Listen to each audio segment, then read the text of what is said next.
स्त्री की प्रकृति को समझना मुश्किल ही नहीं नामुमकिन सा लगता है। ऐसा भी कहा जाता है कि खुद भगवान को भी अपनी इस रचना को समझने में चूक हो जाती है। 1 मिनट में सृष्टि का निर्माण करने वाले भगवान को भी काफ़ी समय लग गया था एक स्त्री का निर्माण करने में।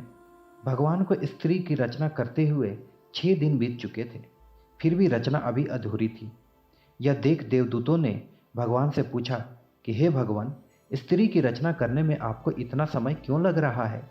तो भगवान ने जवाब दिया, क्या तुमने इसके सभी गुण देखे हैं?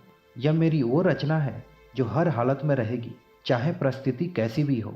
यह सबको खुश रखेगी, अपने परिवार और सभी बच्चों को एक साथ प्यार देगी। इसमें बीमार होने पर भी कई घंटे काम करने की क्षमता होगी। भगवान की बातें सुनकर देवदूत हैरान रह जाते हैं और पूछने लगते हैं कि अपने दोनों हाथों से इतना कुछ कर सकती है? भगवान ने जवाब दिया, बिल्कुल, इसीलिए तो यह मेरी सबसे अद्भुत रचना कहलाएगी। यह सुनकर देवदूतों ने भगवान की रचना को हाथ लगाया तो बहुत नाजुक मालूम पड़ा। देवदूत ने पूछा, हे प्रभु, ये तो बहुत नाजुक है। जवाब में भगवान ने हंसकर कहा, अंदर से उतनी ही मजबूत है, अर्थात यह कोमल तो है पर कमजोर नहीं। इतना सुनने के बाद देवदूत इस रचना के बारे में और भी जानने को उत्सुक हो गए। देवदूतों ने भगवान से पूछा, प्रभु, स्त्री की सोचने की भी क्षमता होगी? तो प्रभु ने जवाब में कहा, यह न केवल सोच सकेगी बल्कि हर समस्या का मुकाबला करने की क्षमता भी रखेगी। देवदूतों ने स्त्री के गालों पे जब हाथ लगाया था तब उन्हें कुछ पानी जैसा प्रतीत हुआ था। उन्होंने भगवान से पूछा कि हे भगवान, इसके गालों पे यह पानी जैसा क्या है?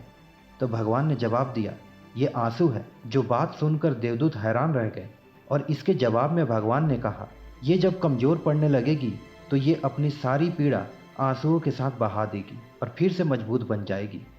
अपने दुखों को भुलाने का इसके पास सबसे बेहतर तरीका होगा। साथ ही भगवान ने कहा, यही आंसू इसकी ताकत भी होगी। हे भगवान, आप तो महान हैं। इस रचना को आपने बहुत ही सोच समझकर बनाया है। तो भगवान ने कहा कि ये स्त्री रूपी रचना हमेशा अपनी परिवार की हिम्मत बनेगी और हर परिस्थिति में रहकर ही समझौता करेगी। देवदूतों ने कहा, हे भगवान, हमें लगता है कि यह रचना संपूर्ण है। भगवान ने जवाब में कहा, नहीं, अभी इसमें एक कमी है और वो ये है कि यह रचना अपने ही महत्व भूल जाएगी कि वह कितनी खास है। भगवान द्वारा बनाई गई इस रचना की कथा को देखने के बाद आप भी जान गए होंगे कि आखिर एक स्त्री में कितने गुण पाए जाते हैं। फिर चाहे माँ हो, बहन हो या फिर पत्नी हो, उसका हर रूप परिपूर्ण है। इसलिए आप भी भगवान की बनाई इस रचना को जानिए और स्त्री का सम्मान कीजिए। ये जानकारी को ज़्यादा से ज़्यादा लोगों तक शेयर करें और ऐसी ही जानकारी वाली वीडियोस देखने के लिए आराध्या टेल को सब्सक्राइब करें। नमस्कार।